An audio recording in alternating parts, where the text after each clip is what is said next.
Shalom Bu, selamat siang. Halo Randy, Shalom juga. Apa kabar? Kabar saya baik-baik saja Bu.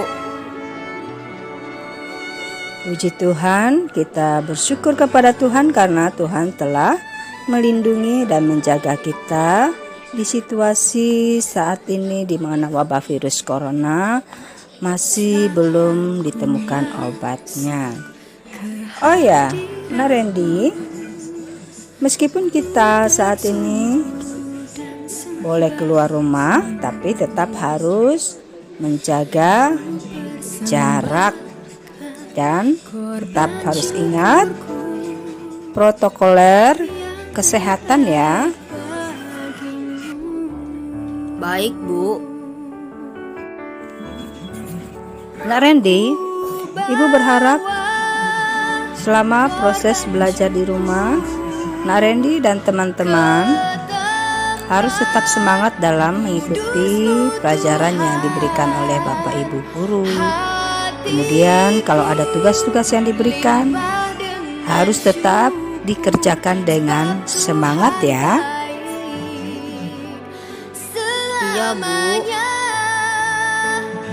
Ibu berharap Randy dan teman-teman khususnya yang kelas 6 harus tetap semangat dalam mengikuti proses belajar, meskipun mungkin ada pelajaran yang sulit dimengerti dan dipahami karena keadaan, sulit juga untuk bertanya kepada Bapak Ibu guru.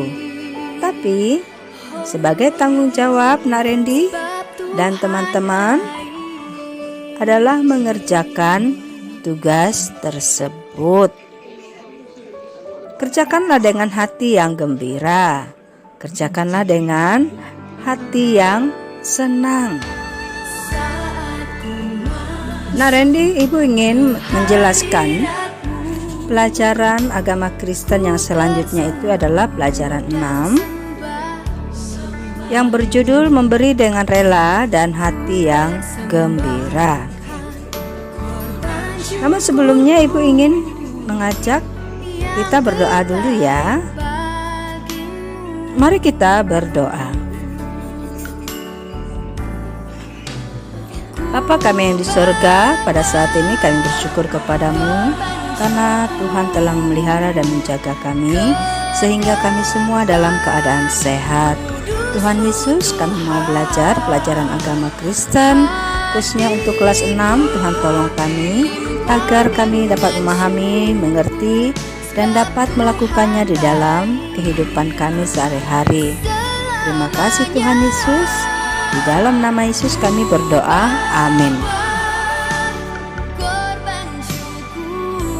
Randy, pelajaran kita selanjutnya adalah pelajaran 6 yang berjudul memberi dengan rela dan hati yang gembira. Ini dapat kita baca di dalam Alkitab 1 Tawarik pasal 29 ayat 1 sampai ayat 9. Kemudian nanti kita lanjutkan 2 Korintus 9 ayat 6 sampai 15. Bu harap nanti Randy sampai di rumah Alkitabnya dibaca ya. Iya Bu.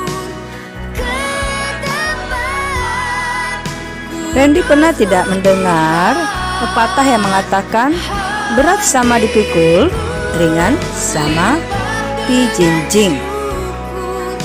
Arti pepatah ini adalah bahwa segala sesuatu berupa pekerjaan atau masalah yang ringan dan berat akan terasa tidak membebani jika ditanggung bersama-sama oleh banyak orang. Nah, ini berhubungan dengan cerita di dalam Tawarik. Di dalam Alkitab 1 Tawarik pasal 29 ayat 1 sampai 9 menceritakan tentang anak Raja Daud yang bernama Salomo. Raja Salomo yang sedang membangun bait Allah di Yerusalem. Nah, bait Allah atau rumah Allah yang akan dibangun itu berukuran besar sekali. Pada waktu itu, semua pembangunan terdiri dari banyak batu-batu besar, logam mulia seperti emas, perak, perunggu, dan besi. Semua bahan ini dikerjakan dengan tangan manusia karena pada waktu itu belum ada mesin-mesin yang untuk mengerjakannya, untuk meringankan pekerjaan manusia. Jadi, bait Allah yang dibangun itu membutuhkan bahan-bahan tadi. Nah, dari mana bahan-bahan tadi diperoleh? Tentu saja dari persembahan umat Allah pada waktu itu. Raja Daud menyadari bahwa beban membangun bait Allah yang dilakukan oleh Raja Salomo tidak ringan. Namun, rencana pembangunan ini harus dikerjakan karena selama ini bangsa Israel hanya beribadah di dalam kemah suci. Ini saatnya bangsa Israel harus membangun tempat ibadah yang tetap atau permanen. Untuk mengatasi masalah ini, Daud, ayah Raja Salomo, mulai menggerakkan orang banyak bersama-sama memberi persembahan berupa harta yang dimiliki untuk dipakai sebagai bahan pembangunan bait Allah. Raja Daud menyumbang 3.000 talenta emas dan 3.000 talenta perak. Nah, 1 talenta itu sama dengan 34 kilogram. Berarti banyak sekali ya persembahan Raja Daud.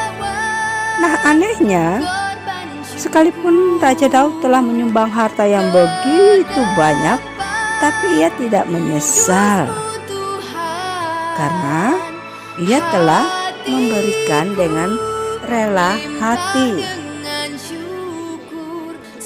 Apa yang dilakukan oleh Raja Daud ini membuat orang-orang di sekitarnya ingin memberi dan menanggung beban pembangunan bait Allah ini juga.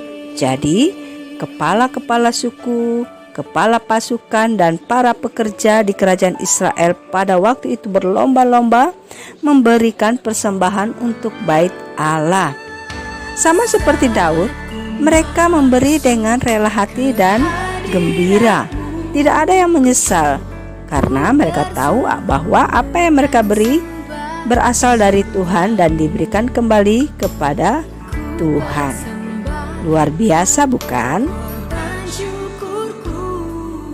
Nah, Randy, cerita yang sama juga terdapat di dalam Perjanjian Baru, yaitu tentang kisah jemaat Korintus yang mengumpulkan persembahan untuk menolong jemaat di Yerusalem yang mengalami kemiskinan dan kesusahan. Pada waktu itu belum ada alat komunikasi yang cepat untuk memberi kabar kepada orang tentang apa yang terjadi. Nah, Rasul Paulus yang pada saat itu pekerjaannya adalah memberitakan firman Tuhan kepada jemaat-jemaat, Paulus menyampaikan kabar tersebut kepada jemaat di Korintus bahwa jemaat di Yerusalem sedang membutuhkan pertolongan. Berita yang disampaikan oleh Rasul Paulus juga menggugah hati orang-orang yang percaya kepada Yesus Kristus di Korintus untuk memberi dengan rela dan sukacita, menolong meringankan kesusahan orang-orang percaya di Yerusalem. Paulus memberi pesan bahwa memberi dengan rela dan sukacita akan membawa berkat.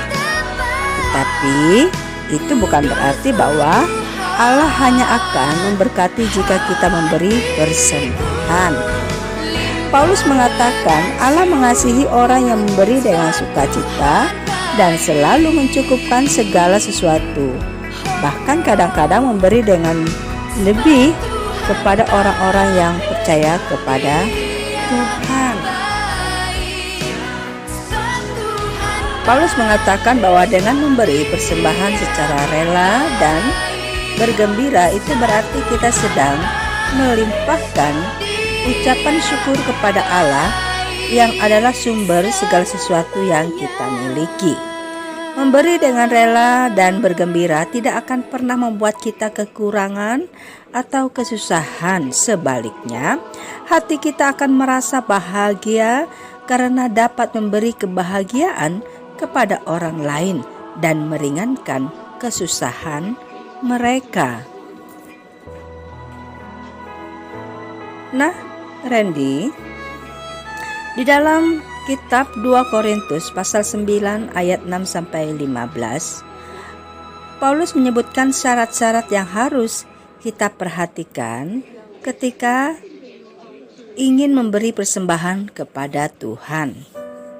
Yang pertama, memberi dengan kerelaan hati. Maksudnya, keinginan untuk memberi kepada Tuhan harus datang dari keputusan hati yang sungguh-sungguh. Tidak boleh ada tekanan, tidak boleh didasari oleh tujuan yang salah dan keliru. Contohnya, memberi karena ingin dipuji dan dihormati oleh orang lain. Yang kedua, memberi tidak dengan sedih hati atau karena paksaan.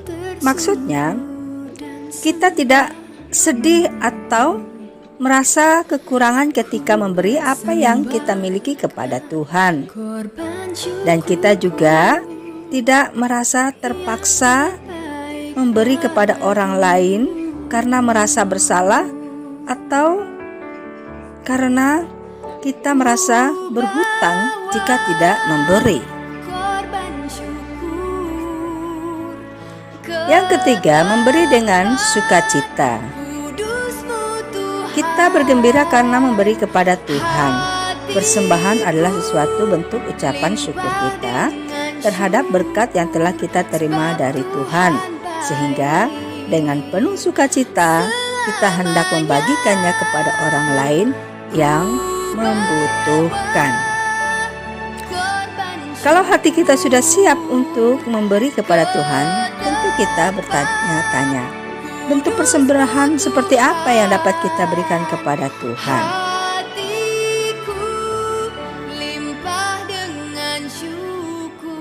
Persembahan itu bentuknya bermacam-macam.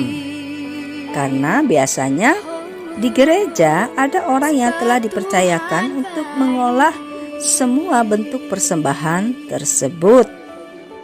Contohnya di gereja ada yang mengolah keuangan untuk membiayai pelayanan, misalnya untuk biaya pembangunan gereja, kegiatan-kegiatan sosial seperti bantuan ke panti asuhan, panti jompo, korban bencana alam dan sebagainya. Selain dari persembahan uang, ada juga yang mempersembahkan berupa barang. Nah, di gereja-gereja tertentu, pada hari raya panen, orang membawa hasil panen mereka, seperti beras, singkong, buah-buahan, dan sayur mayur, dibawa ke gereja, kemudian didoakan. Setelah didoakan, barang-barang itu dimakan bersama. Ada juga yang dijual atau dilelang. Uang hasil lelang dipakai untuk membiayai kegiatan gereja atau kegiatan sosial, misalnya diberikan kepada mereka yang membutuhkan. Nah, Randy, ada orang beranggapan ketika seseorang memberi sesuatu kepada orang lain, ia akan kehilangan. Sebenarnya tidak. Ketika kita memberi, memang sesuatu itu hilang. Namun, maksud baik dan perbuatan baik kita tetap ada di dalam hati kita. Semakin banyak kita berbuat baik, kita akan menemukan bahwa kebaikan itu menjadi suatu kebiasaan. Dan jika sudah menjadi kebiasaan, hal itu akan susah lepas dari diri kita. Karena itu adalah kebiasaan yang baik Tidak salah jika membiasakan diri memberi dengan rela dan dengan hati yang gembira.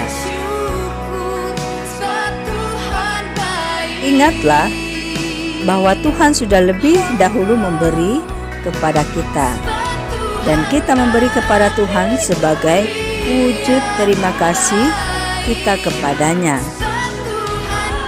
Berilah dengan hati yang rela dan bersukacita, dan Allah akan semakin mengasihi kita.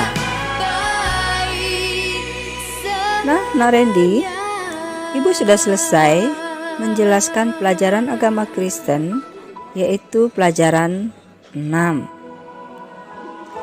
Ibu berharap Narendi dan teman-teman khususnya yang beragama Kristen dapat mengerti pelajaran ini dan dapat melakukannya di dalam kehidupan sehari-hari.